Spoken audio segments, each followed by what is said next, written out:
if a state like Iran, an Islamist state, if they get the bomb, there is no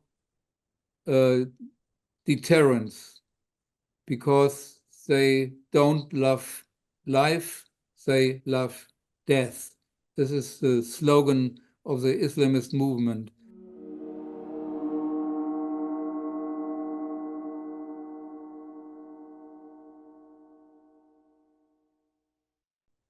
Dr. Matthias Küntzel, welcome to the Telos-Paul Institute's one-on-one podcast associated with our Israel Initiative series of webinars conceived of in the wake of October 7, 2023's horrific onslaught against Israel by the Hamas terrorist organization, in which certainly needs no further description at this point, as we are recording now more than half a year hence on May 27th, 2024. Welcome, Matthias. It's great to see you again. How are you doing? Thank you very much for your invitation. I'm happy to be here. Okay, terrific. Or I should really say welcome back to TPPI, since you were one of the first people we wanted to have talk to our audience after October 7 in order to try to get some historical perspective on that awful day and what lay behind it or in back of it, you know, leading up to it, reaching as far back as one should go. I suppose. On that day, we had a panel when you last spoke for us, comprised of leading historians on the Middle East conflict, yourself, Jeffrey Herf, and Benny Morris. That is available, I just want to remind our audience, on our YouTube channel. Our series is called Reckoning with October 7, Israel, Hamas, and the Problem of Critical Theory. Your panel itself with Jeffrey Herf and Benny Morris was called Historians on Ideology and Politics in the 1948 War, October 7, and the aftershocks of World War II. So we want to delve further into some of the issues that were raised in your talk on that occasion. And by the way, did I introduce myself? I'm Gabriel Noah Brahm. I'm the director of the Israel Initiative at the Telos-Paul Institute. As you know, Matthias, but I mention it in passing for anyone listening who's not so familiar. Before we dive in, speaking of that, if there may be someone out there who's not so familiar with you yourself, one of my most favorite historians, may I start by simply asking you to please just begin our conversation or preface it by introducing yourself to anyone out there who's not already familiar with you and your work. Can you briefly sum up your resume, so to speak, a little of your biography, perhaps, insofar as it's perhaps relevant to the work of yours that most interests us at this time as we seek to reckon with October 7? Have you been working on this sort of thing for a while, as I believe? For example, yes, I did. Yeah. I'm a political scientist and historian from Germany. I'm a non-Jewish scientist, and I started to study anti-Semitism about 30 years ago. And then 9/11 happened. And it was clear for me from the first moment that there was an anti-Semitic background behind this terrorist attack. So since more than 20 years, I started to study anti-Semitism within Muslim societies. And so I learned more and more about the dimitude approach, that in the beginning, Islam was responsible for an inferior status of Jews in Muslim countries, and that the European kind of anti-Semitism came over those countries during the last 150 years, and that Nazi Germany played a certain role in that. So I concentrated my research on that Nazi German role in bringing a new kind of anti-Semitism in the Middle East and in other Muslim societies. So this is what I did, and I published my book on Jew hatred, jihad and Jew hatred, Islamism, Nazism, and the roots of 9/11 even in the United States.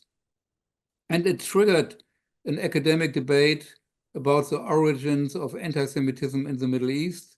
And some months ago, I published now a new book, Nazis, Islamic Anti-Semitism in the Middle East, and in order to make public new discoveries, which seems to be quite important, I think.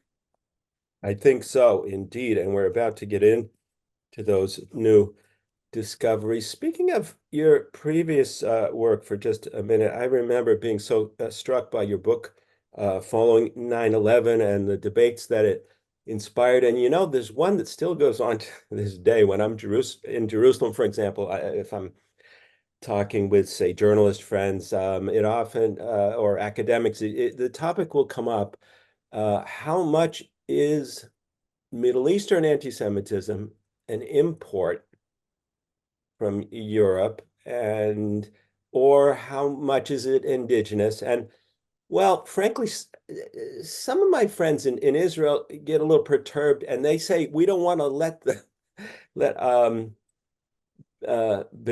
Dodim, our cousins, the sons of our uncles, our neighbors. We don't want to let them off the hook um, by buying in too much to the idea that it's a European import. How much, though, at the end of the day, factually speaking, as a historian, is anti-Semitism as we know it in the Middle East imported from Europe? Well, of course, what the Nazis did is to build on the anti-Judaism of Islam. You know, they tried to radicalize Christian anti-Judaism in Europe, and they tried to radicalize Muslim anti-Judaism in the Middle East and in other parts of the world. So there is a connection. Mm. It's not an opposition, you know, it's both. It's a connection, but you know, dimitude means you are safe if you follow the rules of the Muslims. But anti-Semitism is not the same. It means there is no chance to survive if you are Jewish. And so this is a very important difference. And more or less, we have in a way both. In the Hamas Charter, there is also a paragraph saying, well, if Jews are dimitude again, we will accept them. But on the other hand, we have a lot of quotes saying that every Jew has to be killed throughout the world, which is not dimitude. So we have both, and through European influence came anti-Semitism into the Middle East. The Quran in as such is not anti-Semitic. It's anti-Judaistic, but not anti-Semitic. And the difference is if you are anti-Judaistic, you are angry about the Jews, but if you're an anti-Semite, everything which you don't like is Jewish, you know, like the wars and the revolutions and Wall Street, for example. So I think we have to see both sources and decide in which special historical situation which dominates. Well, that's fascinating. Right. Why should we have to choose over in Israel? We have both the indigenous anti-Judaism and I'm sorry for laughing, but it's just such a crazy situation at the moment. We have both. We have the European anti-Semitism, and currently we have Islamic anti-Semitism, right? Or Islamist anti-Semitism. Is there a difference? Does that matter? Yes, of course, there's a difference. And I think what has to be quite clear, Islamist anti-Semitism does not fit because it's much more Muslims believe in Islamic anti-Semitism than Islamists only. Ah. So it's quite a difference. And Islamic anti-Semitism, in my opinion, and explain this definition in my book, in the first chapter of my book. Islamic anti-Semitism is a fusion of anti-Jewish sayings from the time of Medina and European anti-Semitism in the traditional, European form. If you have both, then you have Islamic anti-Semitism. Only then, I would say. And so we see that religion is a big factor when Hamas is fighting, for example. They call their killing of Jews Al-Aqsa flood, for example. Always Al-Aqsa Mosque. They call their war a religious war. Mm-hmm. And so it's always Islamic anti-Semitism, which is connected and brings together the worst pictures of Jews within Islam with worst pictures of Jews within Christian societies. It's quite a potent combination as we become aware, all too aware. And the funny thing is, not funny, the peculiar thing is something that you pointed out in your talk for our webinar, which is now up on YouTube. The strange thing is, confronted with such a potent synthesis of hostility, even Israel itself failed. You said quite rightly to take seriously enough the openly, unapologetically cruel anti-Semitic ideology of Hamas. It's there in the Hamas charter. They say it all the time, but I can remember before October 7th, and I sometimes swim in the waters of academia myself, and it wasn't quite fashionable. I guess you may or may not agree. I'd be curious among let's say intellectuals to take Hamas too literally. But not just intellectuals. I mean, the Israeli government itself was involved in trying to manage the conflict. What are some of the things that led to this grave error? Take them at their word, and how do we avoid making these kind of mistakes in the future? You mentioned this in your talk, and I wonder if you could go more into it now. Okay. It's very often you find the notion that anti-Semitism in the Middle East is something completely different from anti-Semitism of the Nazis. Why? Because the Nazis were lunatics.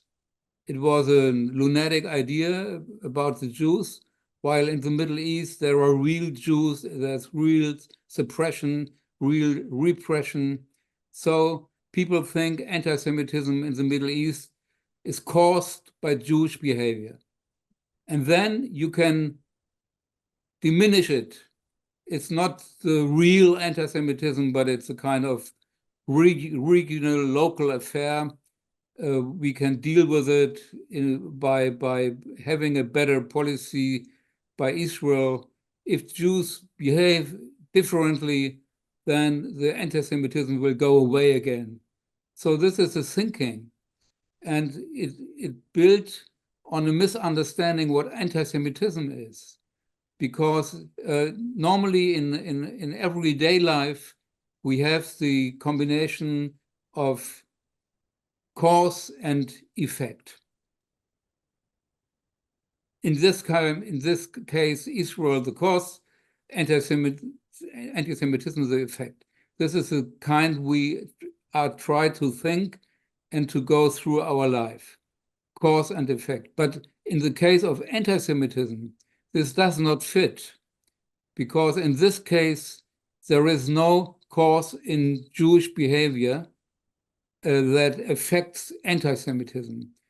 There was no cause for the killing of 6 million Jews in the Holocaust. There was no cause in the killing of so many because of the blood libel. There was no cause in the killing of October 7. So this is a different story. And people don't want to connect Middle East anti-Semitism with the anti-Semitism of the Nazi past. But this is a big mistake, and this is the reason why I wrote my book, in order to make clear how difficult it is to understand anti-Semitism, which is not the same as other ideologies which are around. Oh, okay. And that book's title, once again, is Nazis, Islamic Anti-Semitism, and the Middle East. It's on Routledge. It was nominated for the best book of the year on anti-Semitism by the London Center for the Study of Contemporary Anti-Semitism. I don't think it's widely enough known, say, on the American college campus, where students shout and holler for Hamas, that they're actually cheering on something roughly equivalent to Nazism. Say a little more about the effect of Nazism on Hamas, so that Hamas is in some ways carrying forward a Nazi tradition. Well, there is, of course, no direct effect from Nazi Germany to Hamas. What you see is there are the same slogans, the same kind of anti-Semitism. Hitler quoted in Mein Kampf the protocols of the Elders of Zion. The Hamas Charter also quotes the protocols of the Elder of Zion.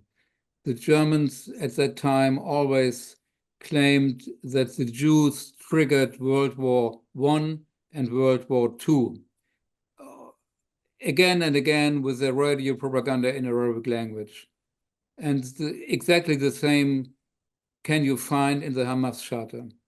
So we have, on the one hand, this kind of genocidal anti-Semitism in both the books of the Nazis and in the charter of the Hamas. So there is an ideological connection which nobody can deny. And there are, of course, other features which are similar. For example, the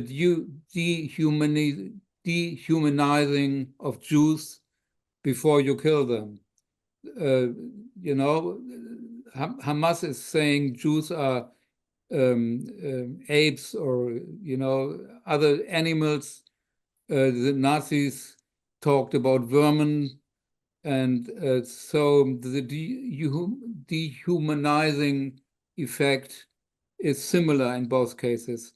And there is another pattern which is similar, the pattern of paranoid projection. What does it mean? Nazis wanted to kill Jews and projected their own desire onto the Jews by saying that the Jews want to kill us, and we have to be the first, otherwise we can't survive. So this kind of thinking is the same among Islamists in the world. They are saying the Jews want to destroy Islam. They want to get rid of Islam everywhere. And only if we are the first one to kill them, then we won't get killed by them. So we have this paranoid projection thing. And last point, from this results a special kind of anti-Semitism, redemptive anti-Semitism. In some Friedlander coins this term, redemptive anti-Semitism, which means in the Nazi ideology, there would be a good world, a German peace, if we get rid of every Jew, because the Jews are really the cause for everything bad in the world. And so if we get rid of them, then the world will be great. And we have the same thinking within Islamist circles, that we have to free the world from the Jews in order to get a better world, a kind of utopia, a destructive utopia, the realm of Islam throughout the world. So these are aspects of similarity between the Nazi anti-Semitism and the Hamas anti-Semitism. But of course, there are also big differences. Well, that's very, very helpful. What about the connection to Nazism personified by, for example, Haj Amin al-Husseini, the Mufti, the Grand Mufti? Was he not uh, a collaborator with Hitler? And does that kind of thing play in at all? I mean, you had mentioned that there's no direct connection, and you sketched very helpfully the similarities, whatever the flow of influence. But was there not some kind of collaboration between the Palestinians and the Nazis? Of course, the Mufti of Jerusalem was the main collaborator with the Nazis, and he was an anti-Semite before the Nazis discovered him. He already in 1933 wanted to get in touch with Nazi Germany and try to cooperate with them, but only in the year 1937 Germany reacted positively only in the year 1937. Why? Because during that year, the Peel Plan came out, and this Peel Plan promised to create a tiny Jewish state next to a much bigger Arab Palestinian state. Only 17% of the territory for the Jews, and the Jews accepted it, but the Nazis wanted to prevent it with every means, and so they worked together with the Mufti of Jerusalem. They tried to strengthen Jew hatred within the Arab world from that moment on. And, you know, in the year 1937, everything was still open. There were Arabs who said, well, Zionism is something great because it brings modernity to our part of the world. There were others saying, well, we will sometimes work together with the Jewish community, sometimes not, like Emir Abdullah in Transjordan at that time, or others said, well, we are not against the Jews, but we are against Zionism. And only the Mufti of Jerusalem and the Muslim Brotherhood in Egypt, they were the anti-Semites in the region. Only they. But Germany, Nazi Germany, only supported them and secured their dominant position. And so this was one of the effects of Nazi Germany. And then it was an idea by the Mufti of Jerusalem that Nazi Germany should make a broadcast in Arabic language. And so the Nazis did it. It was an inspiration by Palestinians to broadcast in Arabic language. And this was a broadcast located in a little town in the south of Berlin called Seesen. And this Seesen broadcast every evening anti-Semitic messages in Arabic language.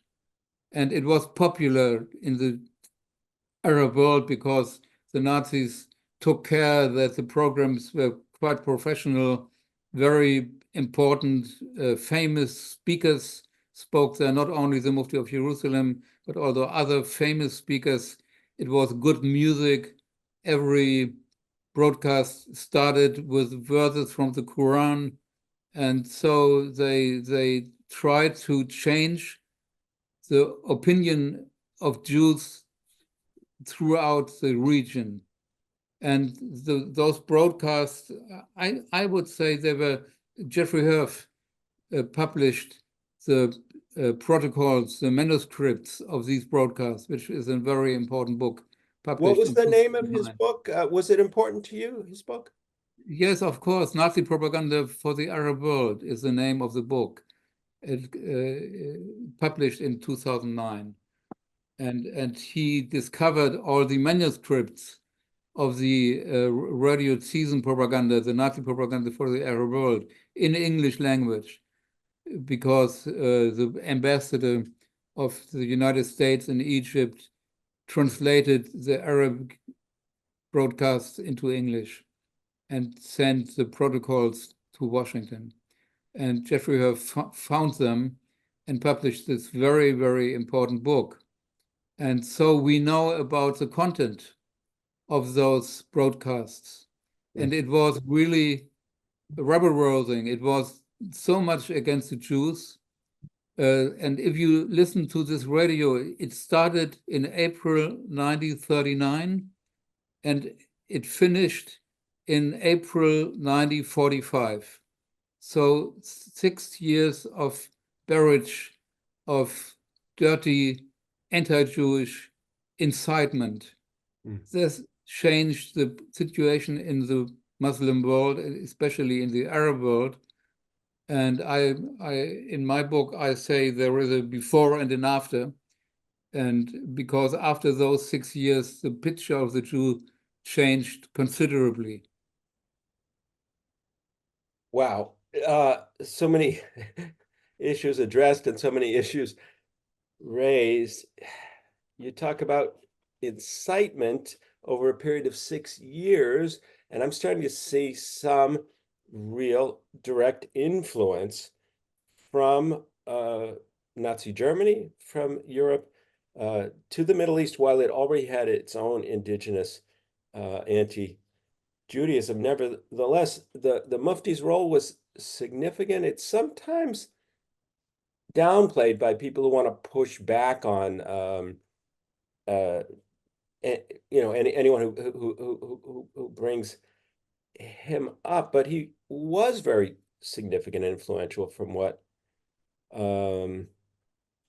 you're saying. You wouldn't downplay his role then, it seems at all. And does all of that still then the Muslim Brotherhood and so forth and that history of the 1930s feed in to Hamas? Are they a part of the Muslim Brotherhood and so on, or are they something different? No, Hamas is part of the Muslim Brotherhood from the beginning. It's you can read it in the charter of Hamas. We are the Muslim Brothers from Palestine. But to come back to the Mufti and his role, I think during his exile in Germany, he was not very influential because he had to obey the orders of the Nazi government. His most important influence was before and after. Before, during the so-called Arab Revolt, he killed everyone who wanted to moderate and who wanted to have a compromise with the Jews.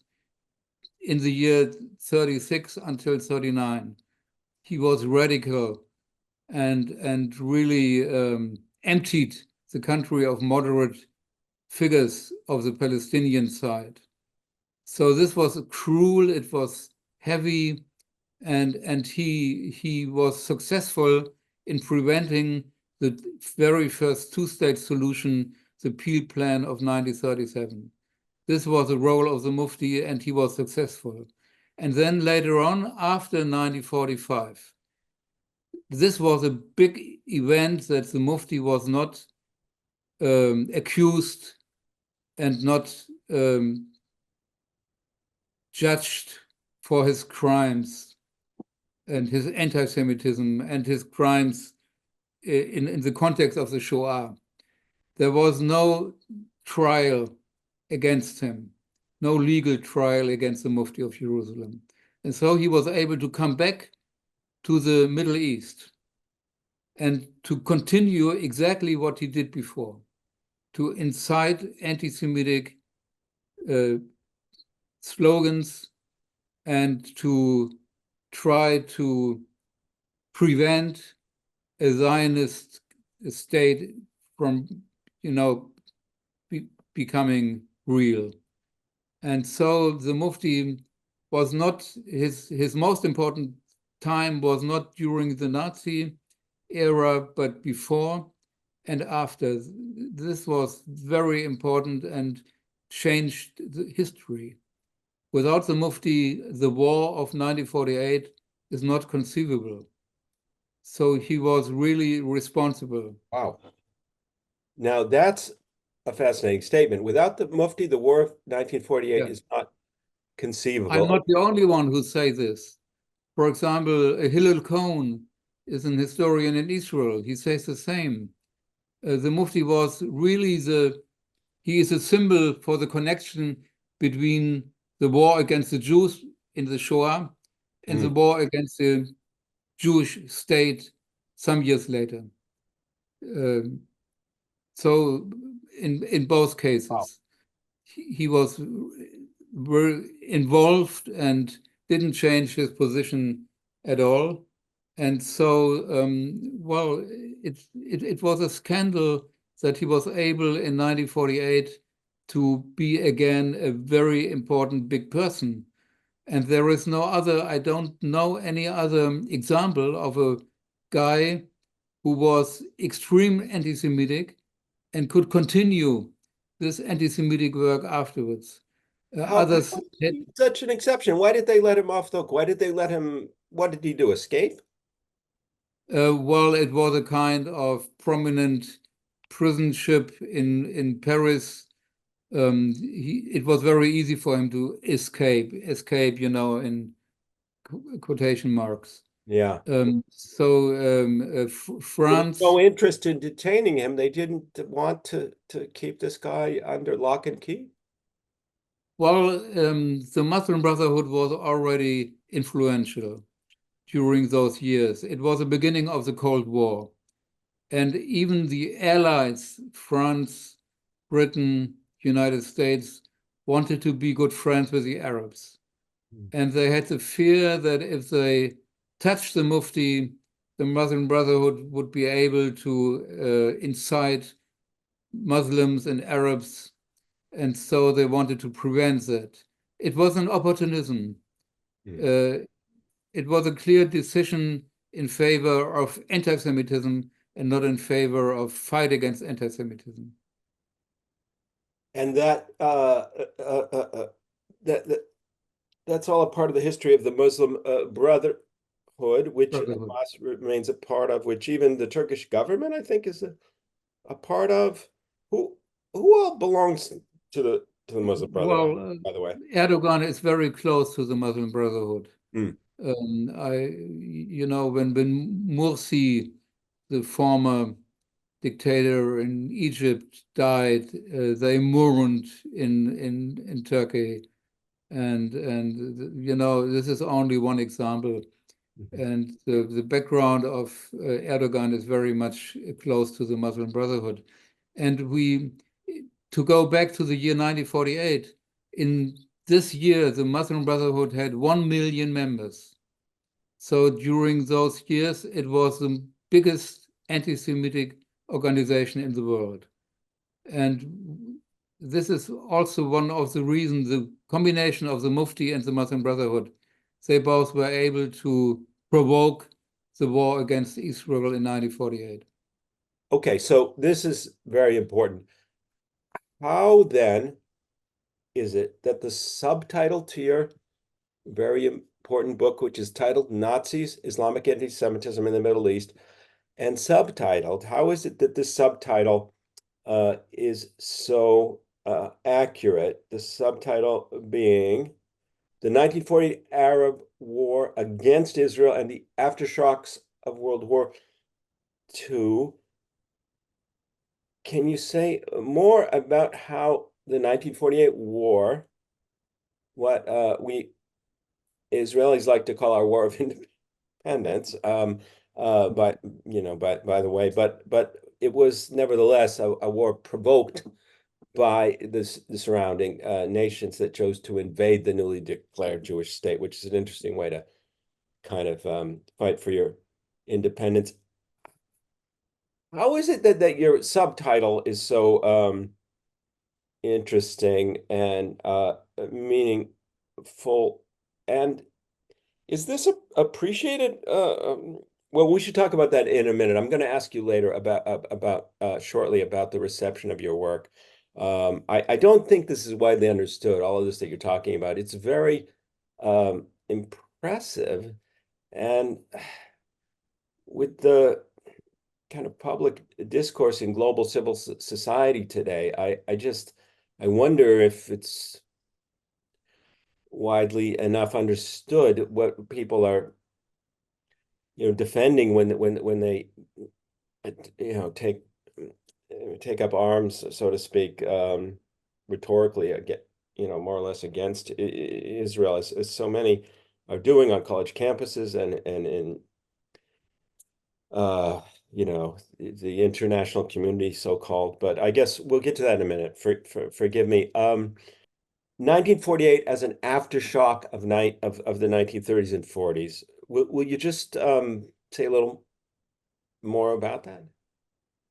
Well, of course, it's very clear that there are many connections between the big war against the Jews between 1939 and 1945, which ended in 1945, and the following war of the Arab countries against the Jewish state, which started in 1948. There are many connections. For example, the Nazis already in 1944 started to prepare for the upcoming wars after their own defeat. So they tried to put weapons to Palestine in order to be prepared for the wars after the Second World War. So and the radio propaganda was very clear in 1944. They knew that Germany would not win this war. But at least they don't want, if Germany has to be this, if Nazi Germany can't exist, a Zionist state shouldn't exist as well. So they prepared. According to who? Who's thinking that? This was very clear there are many, for example, the memoirs of the Mufti of Jerusalem says that they really tried to bring weapons to Palestine in the year 1944. So during Second World War, the next war was in the beginning, was prepared already. And the Mufti got a lot of money in the year 1945, of course, also in order to be ready for the next stage of war against a Zionist country. And the radio propaganda was very clear. What can we do if Germany won't win this war? Then terrible things will happen.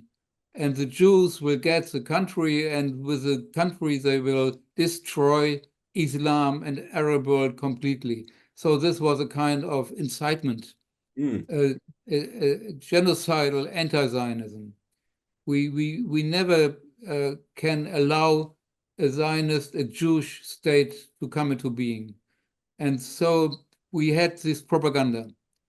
And after 1945, of course, Radio Ziesen had to shut up, but this echo of this propaganda was still in the air and was a big mean in order to fight against the new state of Israel after the decision of the United Nations Assembly from November 1947. So this was still in the air, and there is a lot of proof that many Arab leaders didn't want that war at that time. But the Arab street was very angry, and they wanted to prevent the Zionist state with any means and at any cost. And so the rulers of the Arab countries weren't able to stop them. It was a mass mobilization. It was the Arab street that made the day during those times. And so this was the war which created the big problem for the Palestinian Arabs, which were, had to fly, the flight and expulsion of Arabs everything that what we know today as a Middle East conflict was created in the year 1948 with this fatal decision to go to war against the decision of the United Nations Assembly. And at that time, it was not only the United Nations Assembly, but also both superpowers, Soviet Union and the United States, who supported the partition resolution of the United Nations.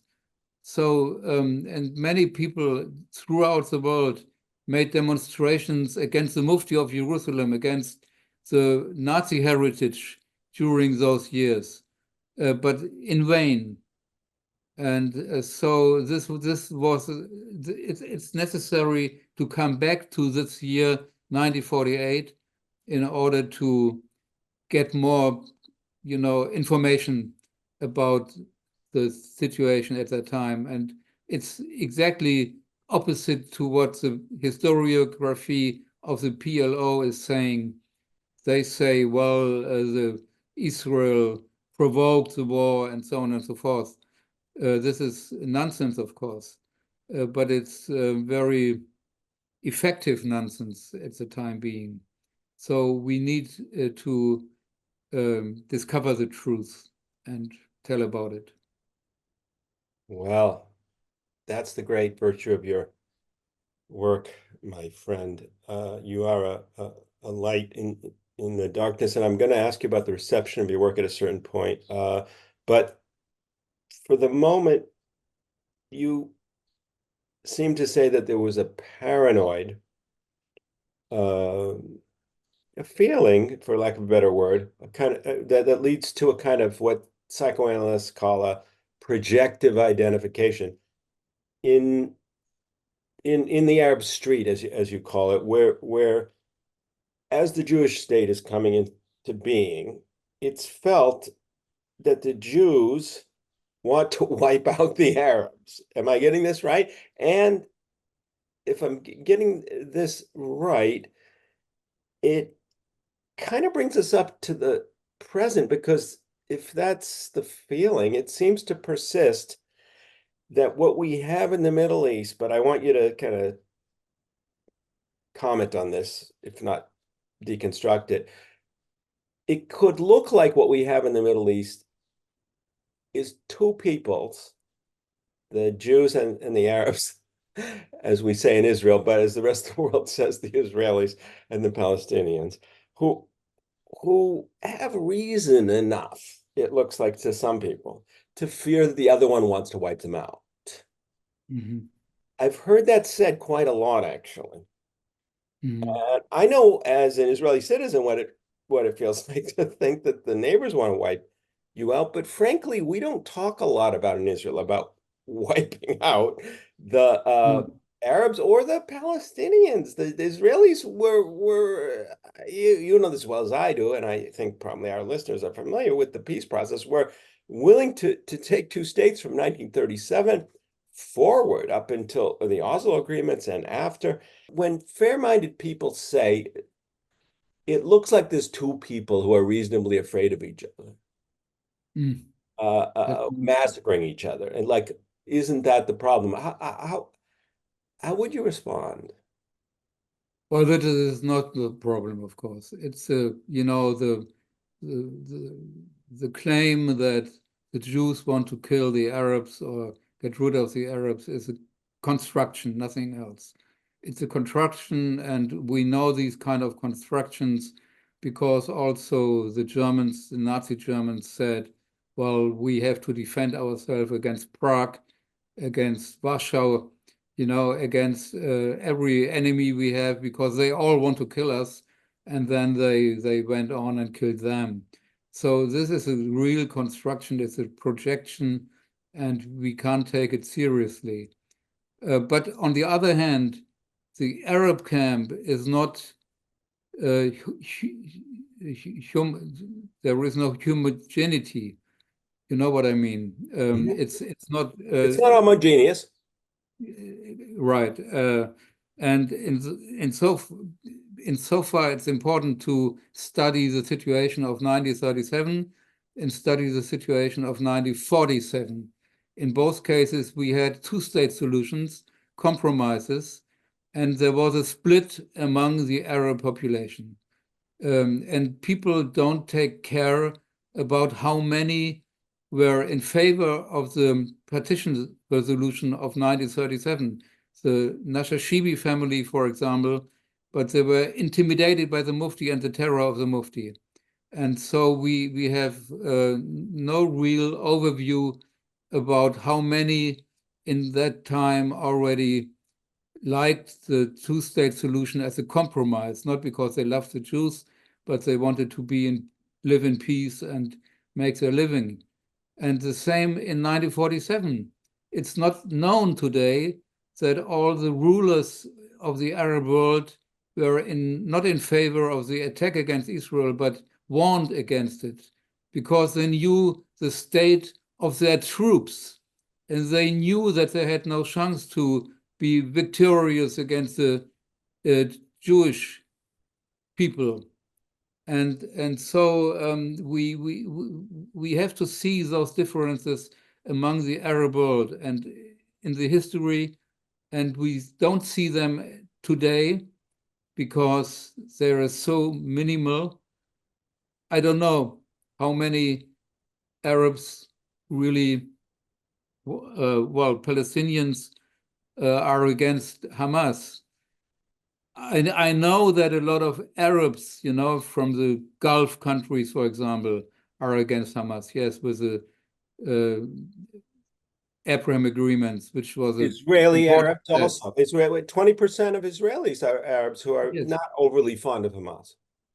yes, I think so too. And so it's an important thing not to see the Arabs as one block. We have to differentiate, and we have Absolutely. to split them instead of getting split by them. Could it have been, and I know historians don't always like counter history, but from what you're saying, it seems very tempting to imagine an alternative history. It sounds like from what you're saying, but for a certain kind of poison deriving from here and there, and including the Nazis, that there were Arabs and Jews very much willing to live together in a world in which Israel would be one small state in a larger Middle East. Is that a reasonable counter-historical or counter-empirical conclusion to draw from what you're saying, that but for certain factors, Mm-hmm. it looks like Arabs and Jews are not necessarily dead set against each other, and then that the new Jewish state in 48 could have not only been granted a birth certificate by the United Nations, which is pretty good, but might have been welcomed by other folks in the Middle East, except for some very unfortunate circumstances? Or am I getting it wrong? Well, I think the only special thing about the Middle East conflict is the fact that there are Arabs who want to destroy a Jewish state with every means. There is no other country in the world in this situation. And these Arabs, we have to combat them. And this is the main reason for the conflict. Otherwise, you could find compromises. And of course, alternative history, if the Mufti weren't allowed to become free in 1947 or 46, then the whole history of the Middle East could have changed. If the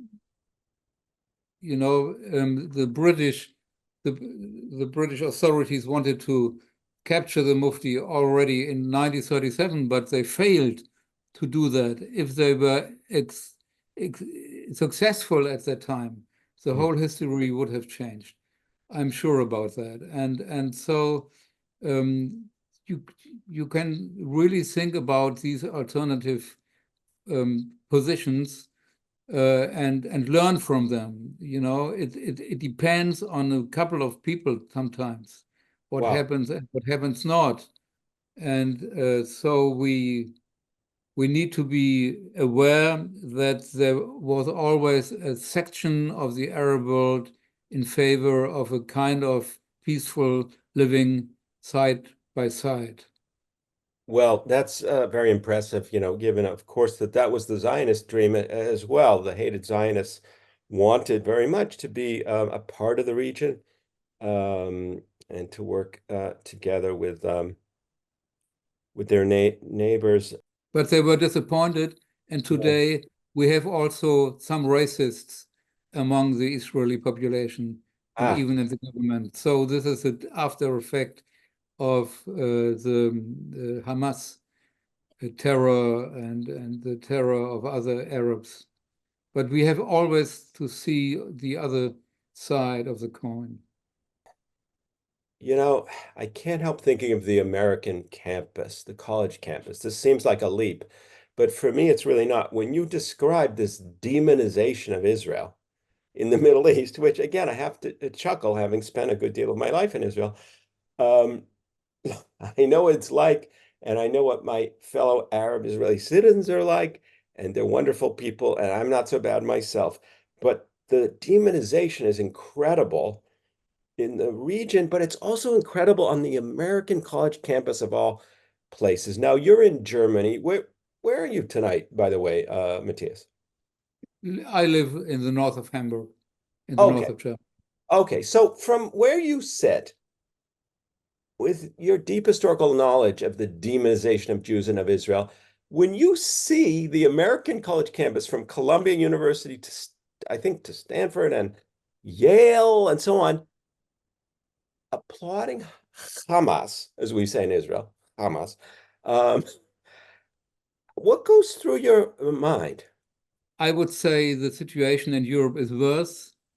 And the reason is that the share of Muslim students and Muslims general is higher in Europe than in the United States. So we had big mass demonstrations in London in favor of Hamas, very explicitly, and the left groups are, in solidarity with groups like Hamas. We have the same in France, where Islamists organizations are going hand in hand with left-wing organizations in France. Mass demonstrations, 200,000 or 300,000 in London. So this is another dimension. And, we are dealing with a worldwide new level of anti-Semitism. 80 years after the Holocaust, everything is starting all over again, but this time under an Islamic sign. This is important. Again, the religion is important. And for the first time, we have to really consider that Israel will no longer exist in a few decades. This is a possibility. This is a possibility that Israel can't survive under these circumstances. If you have the nuclear bomb of Iran, if you have the ring of fire of the proxies of Iran, if you have the situation worldwide, we must recognize that today Israel is in a struggle for survival. And I don't know if everyone is seeing that in this dramatic way, but this is my feeling that we really entered a new situation since October 7. And I was not very much surprised about the cruelty of the Hamas people, but I was surprised by the reaction worldwide, by the support for Hamas. And most people who, filled the streets in support of Hamas don't know the Hamas Charter. Most of them don't know the Charter. They don't know the passages about the rights and of women, for example. It's terrible to read that. And who knows that? Can you see those texts in the universities in the United States? It's necessary to see them in order to get clear what Hamas what Islamism means. And so I think most of the demonstrators also in the United States are quite ignorant, and many of them don't want to learn, but perhaps some, if you show them the documents. So we're really in a very pressing existential crisis. It's no exaggeration Yeah. to I say. think, yeah. And one factor is the education or miseducation going on the American campuses, but you see Europe as being in some ways worse in terms of public opinion, and I take your point. Before we start to wrap up, will you say a little more about the way Iran factors into this? I understand, I don't know if you heard this yet, but maybe I can give you some interesting news. Alan Dershowitz, who I'm sure you're familiar with his work, has a new book about to come out, What? advocating for a preemptive strike against the Mhm. Iranian nuclear facilities. Mhm. What do you think about that? And or can you just tell us a little more, because I know you're also an expert on the Iran threat. Um, you paint a dire kind of picture of the situation, again, in stark contrast to the lack of sympathy in certain sectors. Um, how is Iran a part of that? And do you have any suggestions? Is Dershowitz onto something? Well, if we can learn from October 7 anything, then we have to learn that uh, you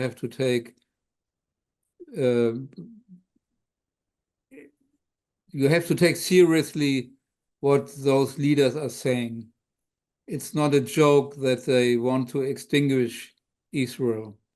They are repeating that, and you get tired and you don't listen to them anymore. But this is a mistake. You have to listen to them, and you have to take um, their threats seriously. And you have to prepare that they really want to extinguish the Jewish state. It's their most important project, and they are preparing it since decades. And so the nuclear bomb is one part of this preparation, how to get rid of the Jewish state. And of course, prevention is something necessary, because if a state like Iran, an Islamist state, if they get the bomb, there is no uh, deterrence, because they don't love life, they love death. This is the slogan of the Islamist movement. They love to have martyrs, and you can't deal with nuclear weapons if there are people who like to get dead, because then you have no um, Abschreckung. You No, deterrence. have no deterrence. Yeah. And so this is a very dangerous situation, and never before in the world history did we have this combination of the nuclear bomb and Islamist fanatics. So this is so extremely dangerous. And look at what happened with the reactor of Iraq. The Osirak reactor. Osirak was the name, Osirak. Yeah, Osirak. Yeah, Amos Yadlin was one of the pilots who Yeah. among others, was a hero of that operation to strike and to destroy that nuclear site. Very So famous this was in Israel. Yeah. Israel was, hated that they destroyed this reactor at that time. I followed it at that time already, Mhm. and the whole world was against Israel after Israel destroyed this reactor. But later on, we saw this reactor was exactly there where the ISIS, the Islamic State, ruled. You have to imagine the Islamic State and the nuclear power plant, what that means if you can get plutonium out of this power plant. So it was a very good thing that Israel reacted at time, and they rescued a lot of people through this intervention. And now we have again the situation that Israel is isolated. People don't like Israel, but Israel has to be active against the Iranian threat. And I don't know, we have no comparability. Osirak and the nuclear program in Iran is much more difficult to destroy. It's much more risky. It's terrible, a terrible situation because of so much of appeasement during the last 20 years. And so this is the result that we nearly have the Iranian bomb. Do you think a military solution still exists? Matthias, you've spent a lot of time thinking about this, and I take your point. I can't say. Yeah, I'm nobody really can. I'm not sure about it. I'm Oh, no. sure that Israel can't do it alone. It needs the help of the United States. Well, Together, it may be yeah. possible. How do you make sense of the current situation with the ICC and the ICJ, where the Israeli government trying to be strong in a very difficult situation? Even Buji Herzog, Isaac Herzog, who everyone knows in Israel knows this, is a very sweet kind of guy, not a big warmonger. After October 7, as you know, he said, we will with an iron fist, we will, strike at our enemies. Well, for heaven's sakes, any country attacked like that is going to expect its leaders to shout a rallying cry. But this kind of statement now, it seems, is being taken out of context and warped beyond any warrant. Do you have a view of what's going on with the quote unquote international community now? Before we start to wrap up, I just got a couple other final questions for you. But what do you think about the fact that the one agency that you point to that can do something about these threats, little Israel, is also itself so much under criticism? Well, terribly enough, sometimes Netanyahu is also to blame to sharpen this kind of criticism. It's easy to criticize Netanyahu at the time being, I would say, but it's not justified in every case, of course. And the claim that Israel would perpetrate genocide, I would say, is in the tradition of Islam, of anti-Semitism, of worldwide anti-Semitism. During the Middle Ages, the Jews were, threatened because they spoiled The wells. the wells and the Black Death, creates the Black Death. So this is comparable to the position that the Jews of all people want to kill other people in a genocidal way. This is just terrible that this came up, and that the world is not united in sheltering the Jews against this kind of anti-Semitic message. So I'm very much concerned about world opinion and how Israel can get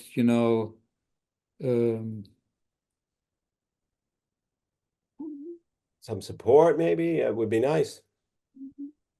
it's not It's only a some great support, question. much more support. Yeah. Yes, okay. How has your work been received? By whom? By different audiences? I can imagine people who welcome your message as very clarifying, as very edifying, and as also morally efficacious, as well as factually correct, but I can imagine people perhaps unsympathetic who might start to immediately scream Islamophobia, Islamophobia.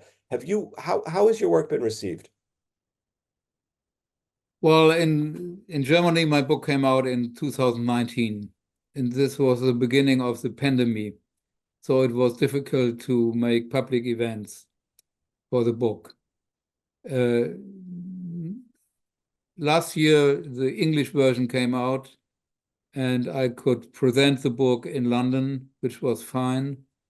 And but up to now, my other book, Jihad and Jew Hatred, Islamism, Nazism, and the Roots of 9/11, got a very fine book review in the New York Times, written by Jeffrey Goldberg from The Atlantic. And I'm still waiting for a similar reaction to my second book, to get, a review in big papers. But I think a kind of debate started slowly, but we will see. I would say, let's wait and see. I see. Right. Well, that's fascinating. The reception of your book is still unfolding. Our listeners can play a part in that by uh, reading your book if they haven't already. Did I leave anything out, Matthias? If you were me, is there anything else that you would have asked you if you were me? No, thank you. That's a great compliment. I'm glad to hear you say that. It's so nice to see you with your bookshelf there. The man of words, the man of letters, and the great, great, great friend of the Jewish people and the friend of Israel, Matthias Küntzel. Dr. Matthias Küntzel, I thank you very much for joining us. Thank you for having me. Thank you.